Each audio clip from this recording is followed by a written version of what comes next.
Olá, vamos dar início a essa aula. Eu me chamo Márcio Pessoa, vou abrir mão do vídeo de apresentação, vocês já me conhecem, e vou aproveitar os acontecimentos nos Estados Unidos. Hoje é 1º de junho de 2020 e semana passada houve um caso nos Estados Unidos onde um policial branco matou uma pessoa negra que estava sendo acusada de um crime leve de falsificação de nota de dinheiro, falsificação de dinheiro, e essa pessoa foi morta, e isso desencadeou nos Estados Unidos uma série de protestos muito violentos. Então vou aproveitar esse contexto para abordar esse tema, que é desigualdades, racismo e ações afirmativas. Breve análise da questão racial no Brasil. Como eu já disse, eu me chamo Márcio Pessoa, sou professor da Escola João Barbosa Lima, no estado do Ceará, na rede estadual do Ceará. Pois bem, vou iniciar falando sobre as teorias raciais e o darwinismo social no século XIX. O século XIX, pessoal, foi um século onde a ciência se desenvolveu bastante, né? Charles Darwin lançou, na segunda metade do século, o seu importante livro sobre a evolução das espécies, e logo esse livro foi utilizado por outras pessoas para desenvolver teorias paralelas, teorias baseadas no darwinismo, né? na teoria de Darwin, que tratava de uma questão muito específica, que era a evolução das espécies. E obviamente que num contexto ainda de escravidão, no século XIX, as pessoas acabaram utilizando esses estudos para tentar legitimar a escravidão e o racismo. Então muitas pessoas que se diziam cientistas passaram a tentar comprovar o porquê de os negros serem inferiores aos brancos. Tentavam comprovar isso de forma que hoje em dia é risível, né? De dar risada, mas na época, como a ciência ainda engatinhava,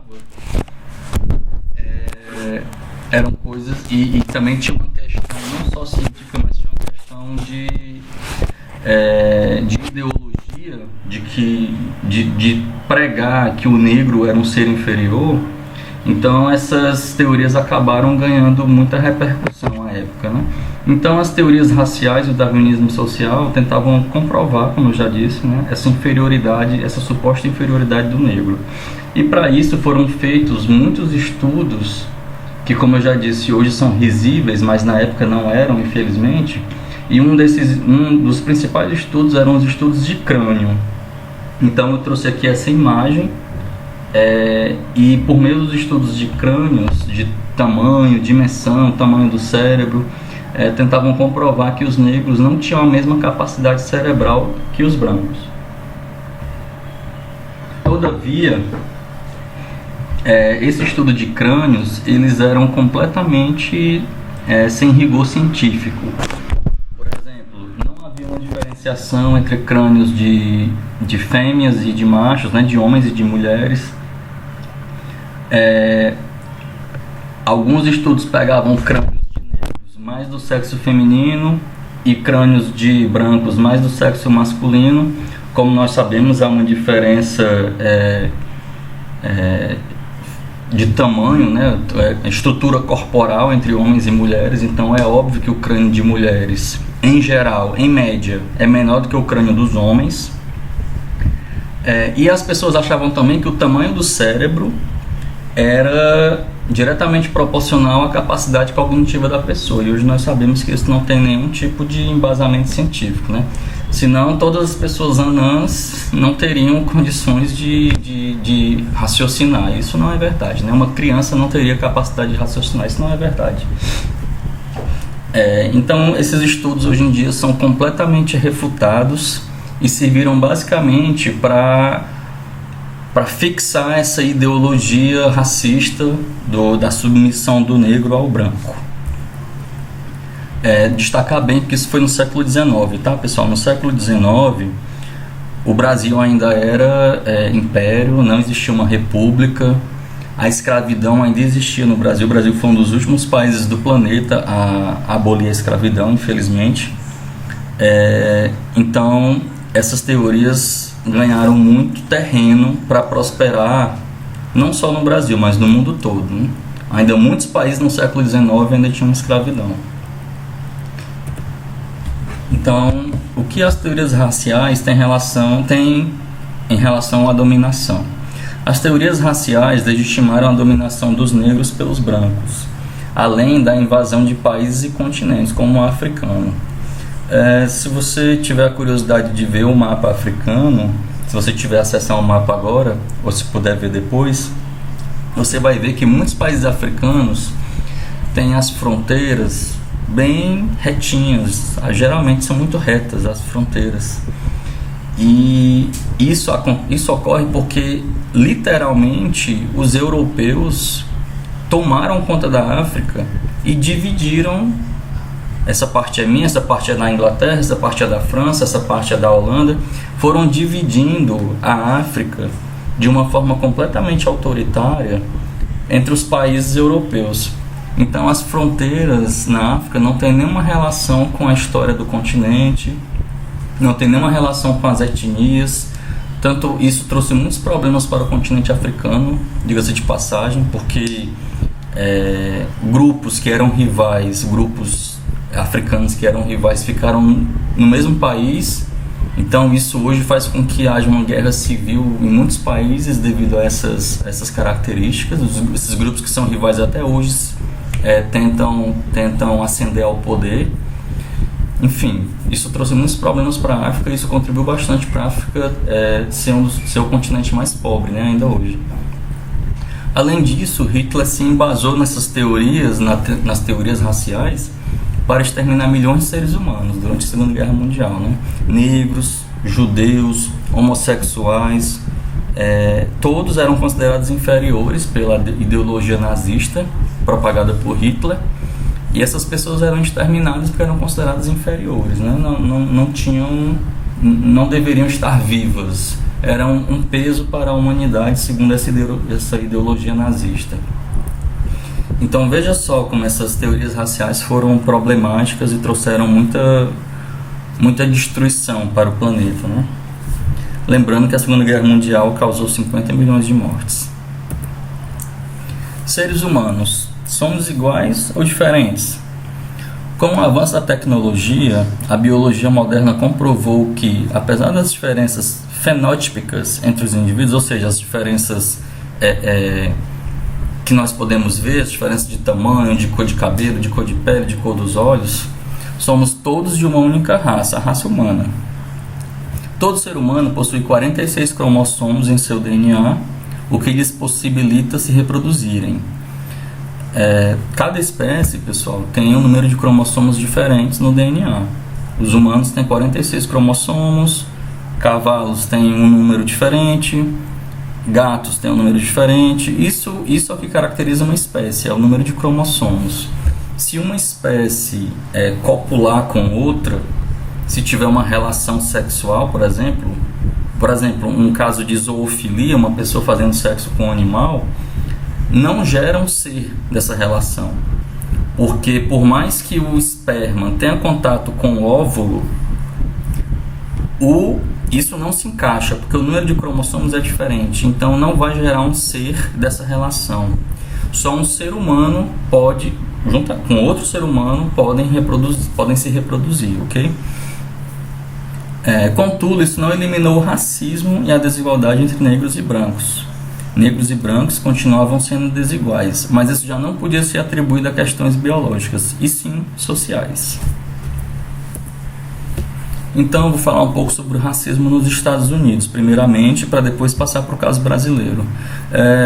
Eu escolhi falar dos Estados Unidos porque o racismo nos Estados Unidos, pessoal, é bem diferente do racismo no Brasil e pode ser considerado um dos países mais racistas do planeta devido às suas características. Então acho interessante fazer essa comparação. E também porque muitas pessoas dizem que no Brasil não existe racismo, comparando com o que acontece nos Estados Unidos. Ora, o racismo daqui é apenas diferente do racismo de lá, e a gente vai tentar ver isso agora, tá? Essas imagens, que são chocantes, são imagens reais, que foram feitas nos Estados Unidos, entre a década de 50 e 60.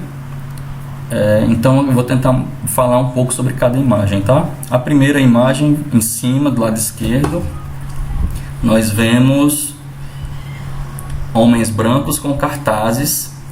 O primeiro choque que nós temos é que tem suásticas, né? Eles carregam suásticas, que é o símbolo nazista. Percebam, eles não estão escondidos, eles não estão encapuzados, não é de noite, eles não estão fora da cidade, eles estão no meio da cidade, né? Lojas aqui atrás, ó. Essa é uma característica muito importante do racismo nos Estados Unidos. Os racistas não se escondem, eles se mostram, eles falam que eles são racistas. É muito diferente do que acontece no Brasil, tá? Então aqui, o que dizem os cartazes? Eu vou tentar traduzir para vocês, tá? Esse primeiro aqui: atire em negros com armas, né? Snipers, né? Com armas. Snipers atirem em negros.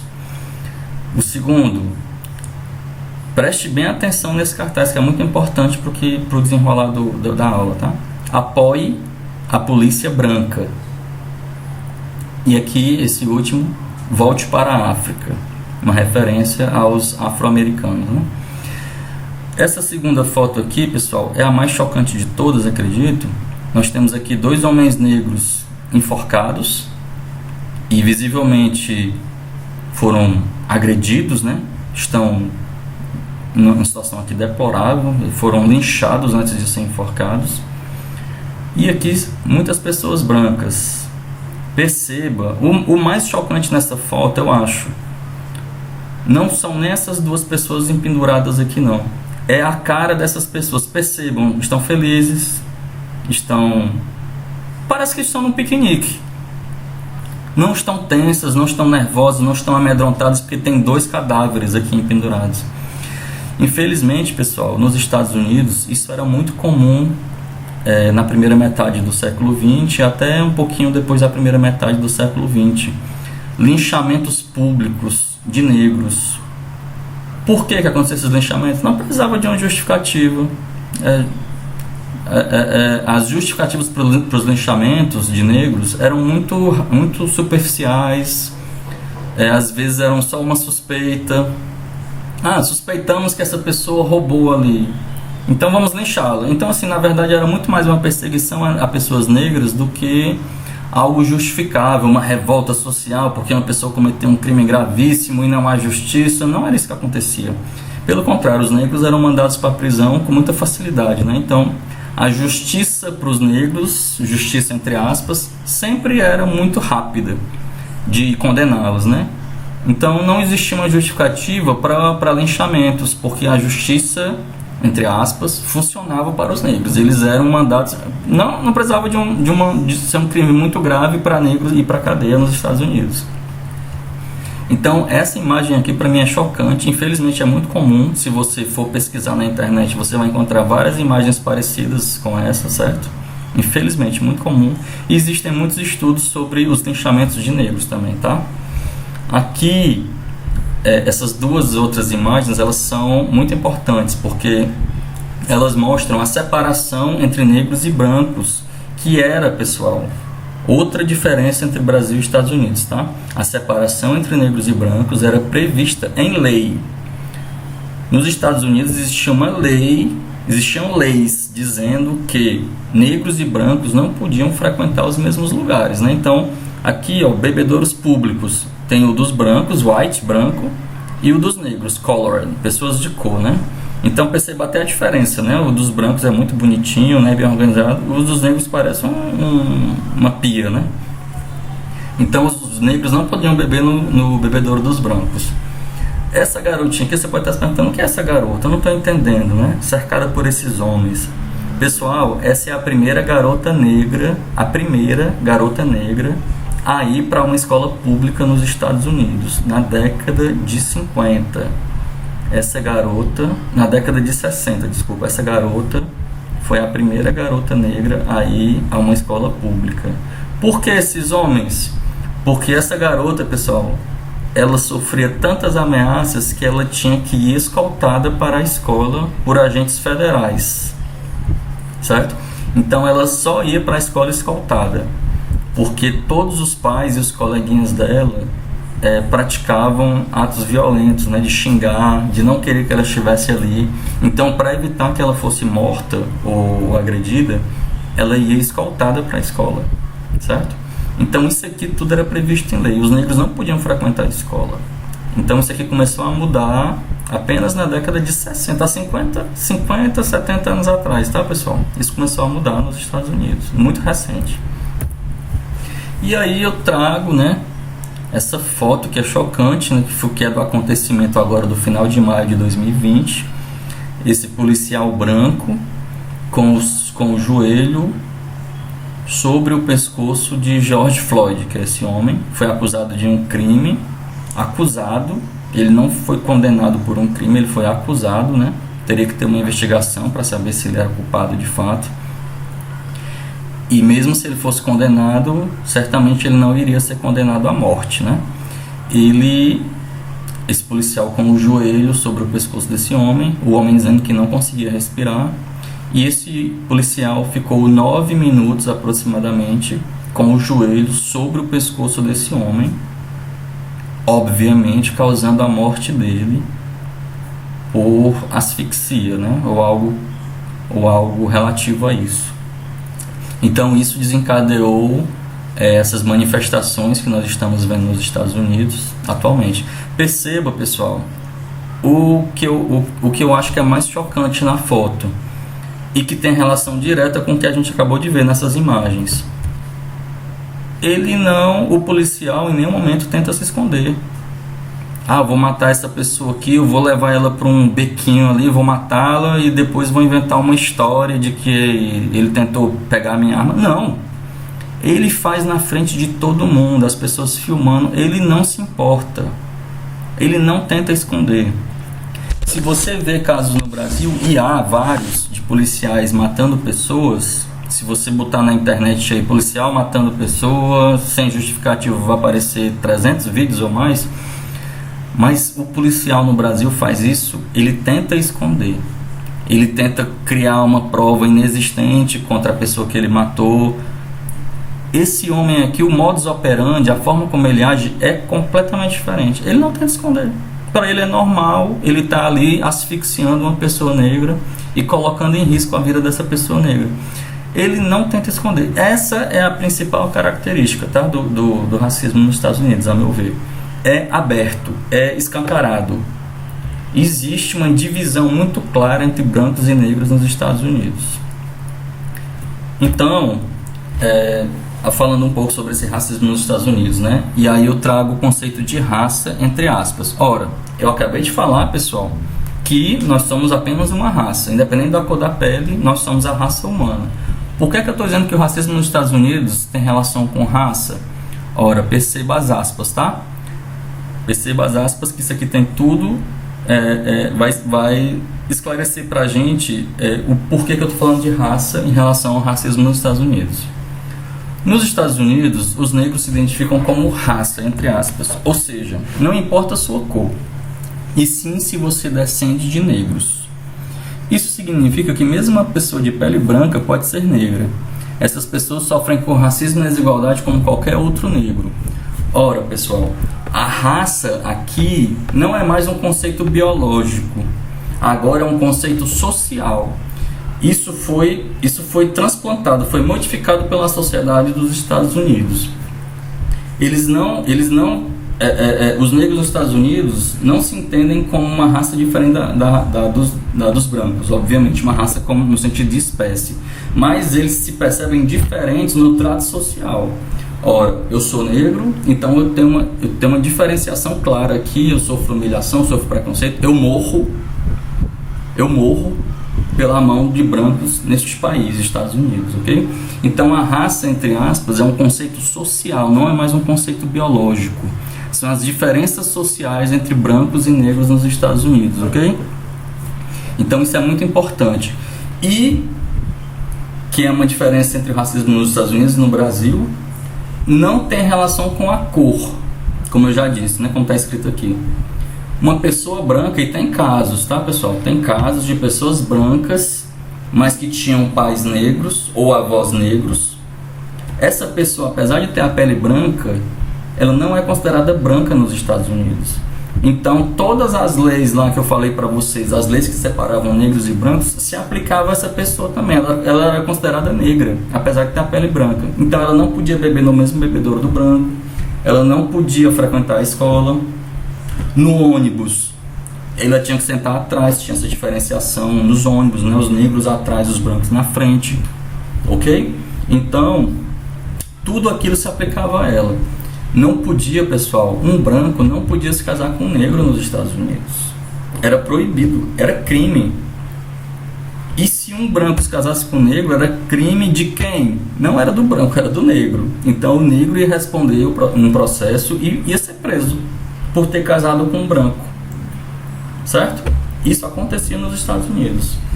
Então, retomando aqui, isso, somado às práticas racistas violentas e às leis separatistas, né, que separavam negros e brancos, fez e faz com que a resistência negra seja forte e em grupo nos Estados Unidos, por meio de movimentos sociais coesos que obtiveram importantes conquistas.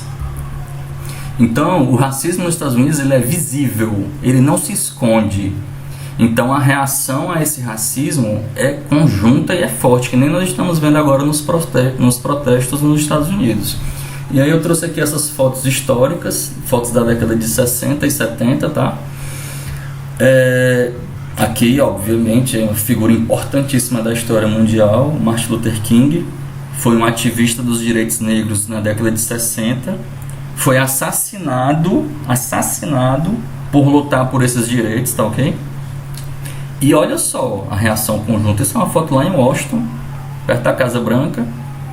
Olha, deve ter mais de 1 milhão de pessoas aqui, com certeza, na manifestação onde o Martin Luther King é um personagem principal.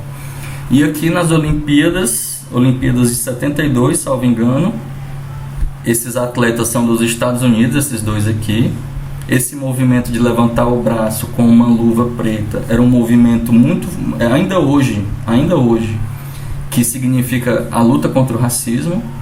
Então eles ganharam medalhas de ouro, se eu não me engano foi no atletismo, medalha de ouro e de prata, e fizeram essa manifestação no pódio, né? Esse atleta aqui, que se eu não me engano é da Austrália, ele também participou desse protesto, apesar de ter levantado a mão, mas ele está usando um adesivo aqui, ó, perceba que estou com um adesivo na jaqueta, branco, que é um adesivo contra o racismo. Então vamos passar para o caso brasileiro agora. Após a abolição da escravidão no Brasil, em 1888, as leis não previam separação entre negros e brancos. Ora, eu acabei de falar para vocês que nos Estados Unidos havia uma separação no ônibus, no bebedouro, na escola. No Brasil, pessoal, essas leis nunca existiram, nunca. Certo? Mas isso quer dizer que não existia separação entre negros e brancos? Bem, a gente vai ver isso aqui já já, tá? No Brasil acontecia um branqueamento da população. Houve uma tentativa de branqueamento da população. O governo incentivou a vinda de imigrantes brancos a fim de substituir a mão de obra negra, aquela mão de obra que era escravizada e foi liberta. Ora, as pessoas que escravizavam os negros, pessoal, que se sentiam superiores, tratavam negros como animais, do dia para a noite veio a Lei Áurea e agora os negros tinham os mesmos direitos que os brancos. Mas você acha que aquela pessoa que passou a vida toda tratando o negro como um animal ia querer pagar um salário para uma pessoa negra? Então, a elite brasileira começou a criar mecanismos para evitar que os negros tivessem as mesmas condições de vida que os brancos. Então, começaram a vir imigrantes brancos para o Brasil para pegar aquelas vagas de trabalho que antes eram ocupadas pelos escravos. Principalmente, e obviamente você estudou na história essa vinda de imigrantes para cá, mas tem novelas e tem filmes que abordam esse assunto, né? Que é uma novela muito famosa, O Rei do Gado, que trata dessa vinda de imigrantes italianos para cá. Também tem os imigrantes japoneses, que não são considerados brancos, são considerados amarelos, mas enfim, existe uma rixa muito grande com os negros, especificamente aqui no Brasil, né? Então, essas pessoas começaram a tomar aquelas vagas de trabalho que antes eram vagas de escravidão, não de trabalho, né? Mas agora eram sim vagas de trabalho depois da abolição. E os negros, pessoal, não tinham acesso aos empregos. Então sobrou o que aos negros? A marginalidade e a exclusão. E aí, um processo muito comum no Brasil que foi a mestiçagem, que mestiçagem nada mais é do que a mistura entre as várias cores, né? Os vários tons de pele, a mistura pela reprodução, né?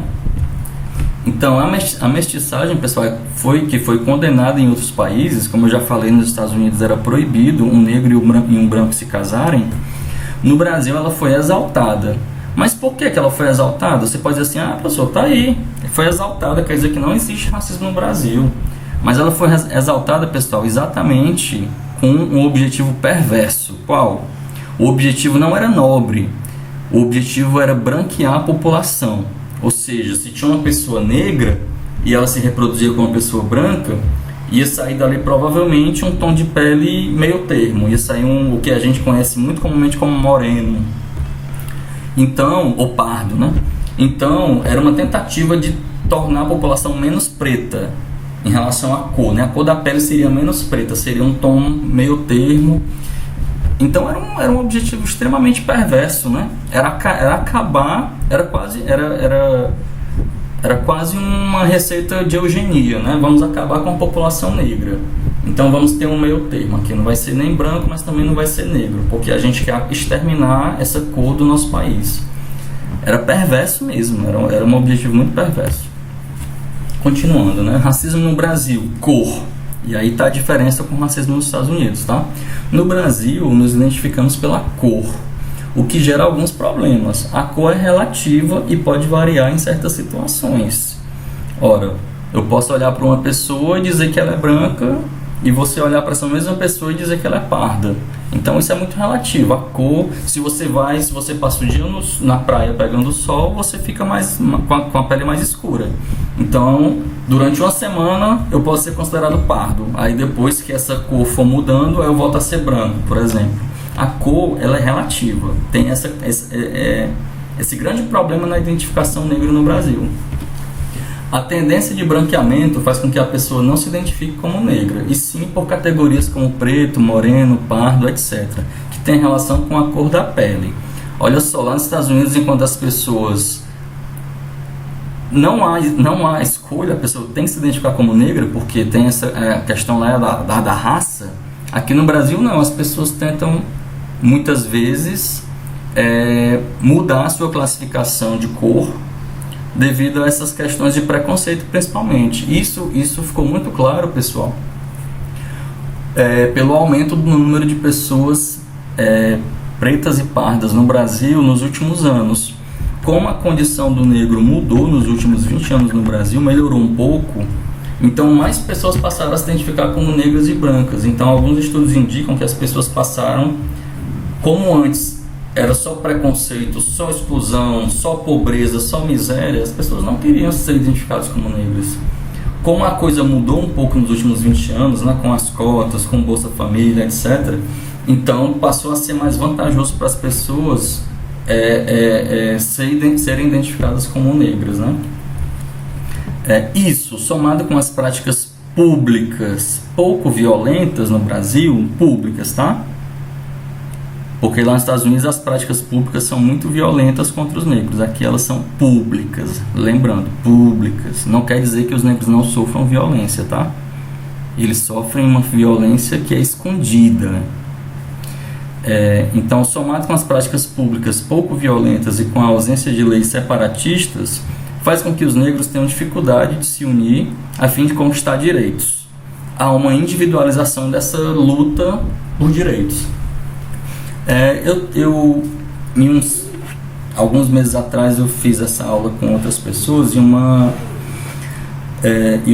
garota perguntou para mim, mas você está dizendo que há dificuldade de os negros se unirem? Você não lembra dos quilombos? Os quilombos são um fenômeno brasileiro, né, de união dos negros pela luta, né, pelos direitos.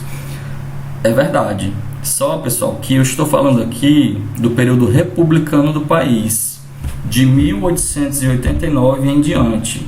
Os autores que eu estou abordando nessa aula abordam o período republicano. Os quilombos são um fenômeno do período do Brasil Colônia, da época que tinha escravidão, Brasil Colônia e Brasil Império. No Brasil República coincidiu, né? A abolição da escravidão foi em 1888, a República foi proclamada em 89, um ano depois. Então coincide o período republicano brasileiro com o período da abolição da escravidão. Nesse período da abolição da escravidão não existiam mais quilombos, ou apenas os remanescentes de quilombos que nós temos até hoje, né? Então, essa união dos negros nesse período republicano é que tem essas características que eu estou apontando aqui, tá? Então, não confunda, por favor, esse período que eu estou abordando aqui, que é o período republicano, dos últimos 130 anos, né, com o período anterior. Aí sim, obviamente, os quilombos são um fenômeno interessantíssimo, um fenômeno muito importante da luta dos negros no Brasil, um de vários, né, porque os negros lutavam no Brasil de várias formas, inclusive até com suicídio, infelizmente, né? Uma forma de tentar evitar que o seu corpo fosse martirizado, fosse vítima de torturas, etc, né? Então, é importante fazer essa diferenciação, ok? Então, continuando. No Brasil, pessoal, devido a essas características, foi criado o mito da democracia racial. Ou seja, o mito de que existe democracia entre as raças, existe igualdade, ok? Nós vamos ver que não é bem assim. Como no Brasil não havia as leis separatistas de outros países e aqui reinava a mestiçagem, surgiu o mito da democracia racial, isto é, o mito de que no Brasil negros e brancos tinham direitos iguais. Esse mito se propagou como discurso ideológico, ao ponto de, na década de 1950, a ONU realizar uma grande pesquisa no Brasil a fim de divulgar ao mundo o bom exemplo brasileiro, bom exemplo entre aspas, né? O mundo achava que aqui reinava uma paz entre negros e brancos, reinava igualdade. Bem, o resultado da pesquisa foi decepcionante. Dados estatísticos indicaram uma profunda desigualdade entre negros e brancos em educação, trabalho, renda, expectativa de vida, violência, etc. O negro sempre em desvantagem. Bem, pessoal, não mudou muita coisa, né? Estamos falando de 1950, hoje, ainda hoje, os dados entre negros e brancos mostram uma profunda desigualdade. Dados de analfabetismo, de anos de estudo, de trabalho, de renda, sempre o negro em desvantagem. Ainda hoje, nós apenas começamos recentemente, né, a tentar reparar essas questões. Então, no Brasil, como eu falei, o racismo nos Estados Unidos é público. Ninguém tenta esconder. No Brasil, pessoal, o racismo é privado. Tem uma outra característica. O racismo é diferente. Então, aqui eu trouxe 3 casos para a gente entender. 3 casos de racismo no Brasil que foram públicos. Eu disse que o racismo no Brasil é privado. Quando o racismo é público, pessoal, é condenado por toda a sociedade. Por exemplo, o caso aqui do Bruno Galhaço e da Giovanna Elbank, que adotaram a menina Titi, negra, e sofreram preconceito nas redes sociais, né? Que é um espaço público, né? A pessoa que destilou ódio contra a garota Titi, foi feita uma investigação, essa pessoa foi identificada, foi processada, ok? Teve o caso também do goleiro Aranha, goleiro do Santos, que todo o estádio olímpico do Grêmio, ou praticamente todo, né, gritou ofensas racistas a ele. Essa garota que foi identificada pelas imagens, essa garota, pessoal, sofreu um processo, até hoje está sofrendo processo. Ela foi rejeitada por toda a sociedade. Ela sofreu violência verbal nas ruas, quando as pessoas a identificavam. Ela teve que entrar num programa de proteção. Ela mudou a aparência, mudou o cabelo, se eu não me engano fez até plástico, para não ser identificada na rua. quando o racismo é público no Brasil, ele é extremamente condenado. Teve o caso também da Thaís Araújo, muito conhecido, né? Sofreu vários ataques racistas nas redes sociais, e essas pessoas foram processadas também quando identificadas. Só, pessoal, que o racismo no Brasil, isso aqui é uma exceção. Pelo menos até 2018, isso aqui era uma exceção. Nós vamos ver que de 2018 para cá as coisas estão mudando. É possível que o racismo no Brasil esteja mudando um pouco, mas isso aqui era uma exceção. O racismo no Brasil, ele não é público. Quando ele é público, ele é condenado. Mas o racismo no Brasil, ele é privado. O brasileiro tem uma tendência a negar o racismo, a saber, o hino da República do Brasil em 1890. A República foi proclamada um ano antes e a abolição 2 anos antes, tá? Isso é o hino, tá? Nós nem cremos que escravos outrora tenha havido em tão nobre país. Ou seja, uma negação da escravidão no hino do Brasil daquele ano. O hino mudou, né? Mas esse hino aqui no Brasil de 1890 dizia isso. Uma tentativa de negar a escravidão no país. Ainda em 1890, pessoal, Rui Barbosa, o famoso jurista Rui Barbosa, ordena que se queimem todos os registros oficiais sobre a escravidão no país. Olha só, outra tentativa de acabar com os registros de racismo no Brasil. E vários foram destruídos, viu? Infelizmente, vários foram destruídos, mas alguns sobraram, né? Ainda bem, para a gente entender nossa história, né? Entender e tentar não repetir esses erros, né? Tem uma pesquisa no Brasil, pessoal, que é muito comum, que essa pesquisa é realizada quase que anualmente, que faz essas perguntas e os resultados são sempre muito parecidos. Essa aqui foi em 1988, mas de lá para cá, essa pesquisa sempre vem sendo repetida e sempre os resultados são muito parecidos.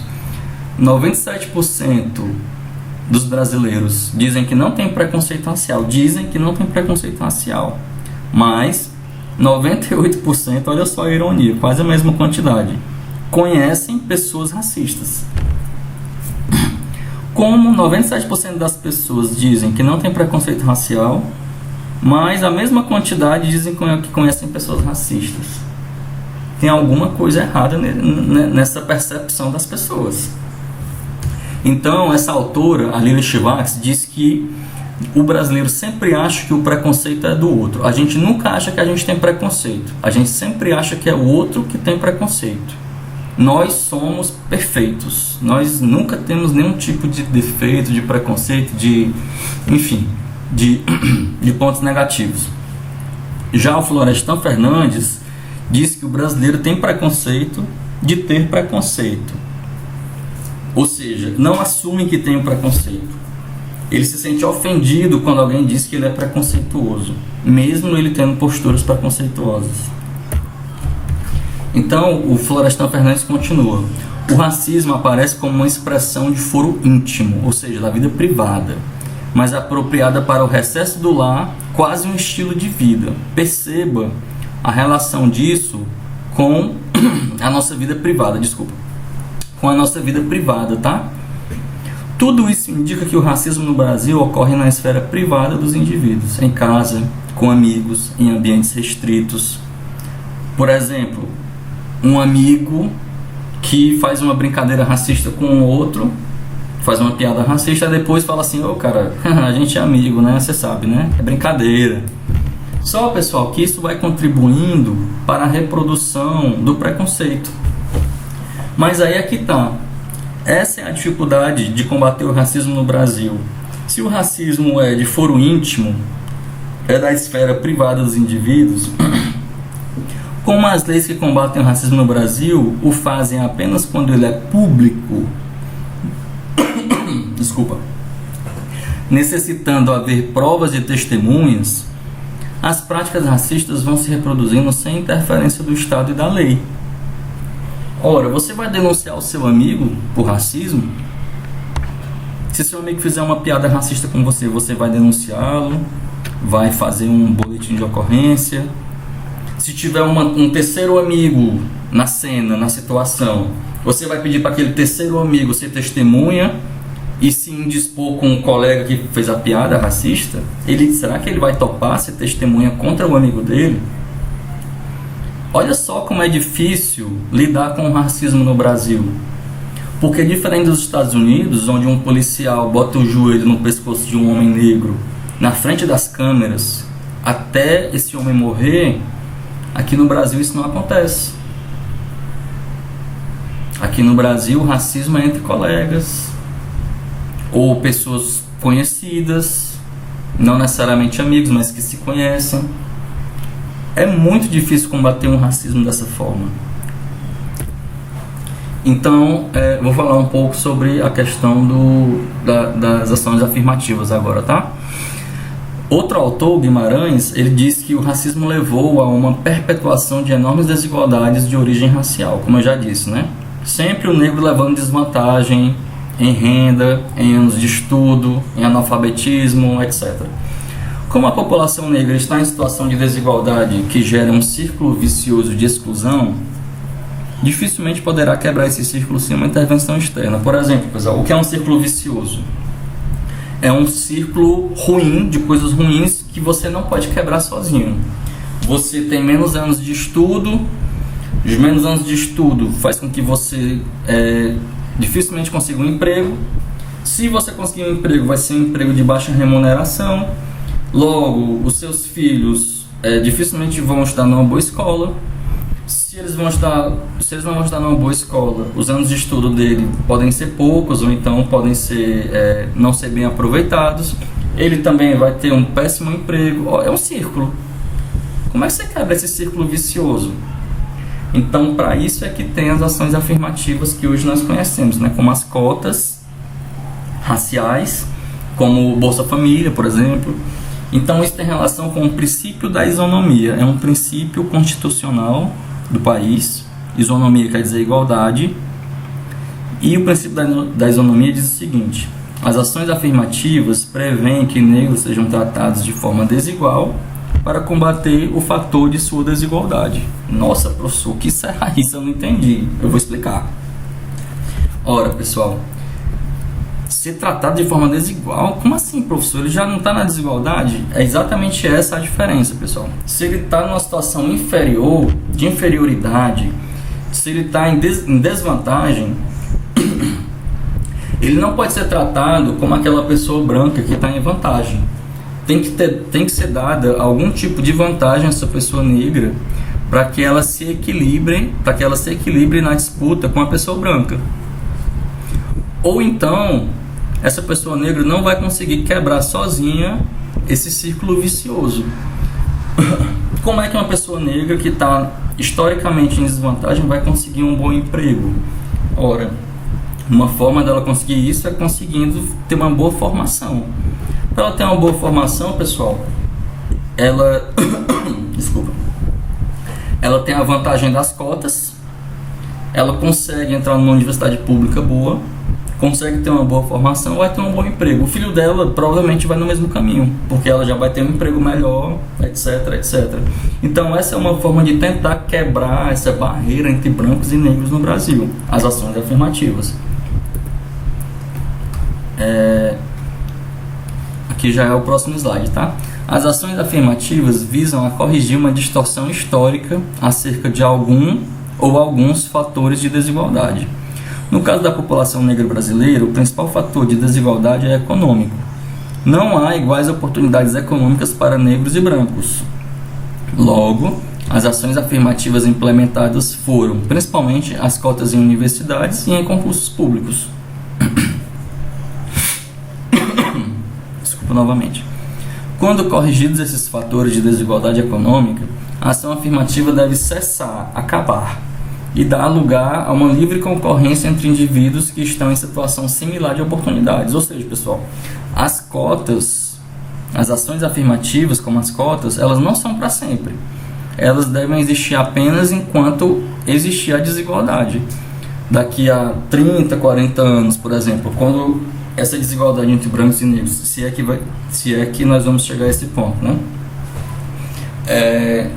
Mas daqui a 30, 40 anos, espero, essa desigualdade entre brancos e negros vai ser mais equilibrada, vai ser menor, brancos e negros vão estar numa situação mais similar, então as cotas não vão ter mais por que existir.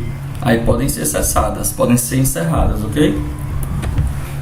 Considerações finais. O mito da democracia racial ainda é muito forte entre nós.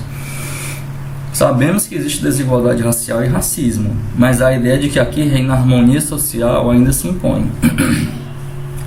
O fato de o racismo brasileiro ser silencioso, privado, faz com que seja difícil flagrá-lo e combatê-lo. Chivax, aquela autora Lilia Chivax. A discriminação no Brasil combina inclusão com exclusão social. Isto é, ao passo que o negro não é proibido de ter direitos, ele acaba não tendo oportunidades para acessá-los. Ora, diferentemente dos Estados Unidos, o negro aqui não é impedido de frequentar os mesmos lugares que o branco, ter os mesmos empregos, etc. Mas como ele vai conseguir isso se não é dada a oportunidade a ele? Então é basicamente isso, agradeço a atenção. E só uma última coisa, quero chamar a atenção, pessoal. Essas são as referências que eu usei, tá? O livro do Florestan Fernandes, o livro do Guimarães e o livro da Lilia Chivax. Percebam, 2003, 2008, 2012, os anos de publicação desses livros, tá? Ou seja, eu entendo que hoje, de 2012 para cá, mais especificamente de 2017 para cá, o racismo no Brasil está mudando. As pessoas não estão tendo mais medo de externar o seu racismo. Inclusive importantes autoridades públicas sendo racistas em rede nacional. Ok? Eu acho que daqui a alguns anos nós vamos ter um tipo de racismo diferente no Brasil. Isso já está acontecendo, infelizmente. As pessoas estão se tornando muito mais agressivas nesse ponto. Hoje é dia 1º de junho de 2020. Ontem, dia 31 de maio de 2020, houve uma manifestação em São Paulo e pessoas levaram brasileiros brancos, só branco, tem essa coincidência nessas manifestações, levaram uma bandeira de um grupo russo, um grupo racista russo, da Rússia, abertamente racista. E essas pessoas brancas que estavam lá em São Paulo, na Avenida Paulista, estavam com essa bandeira desse grupo racista russo. Ora, pessoal, os racistas brasileiros não estão mais com medo de mostrar a cara. Isso está acontecendo no nosso país, tá? Então, eu acho que essas coisas estão mudando e é possível que daqui a algum tempo a gente tenha novos estudos aí mostrando que o racismo no Brasil está um pouco diferente, ok? Então, queria agradecer a sua atenção.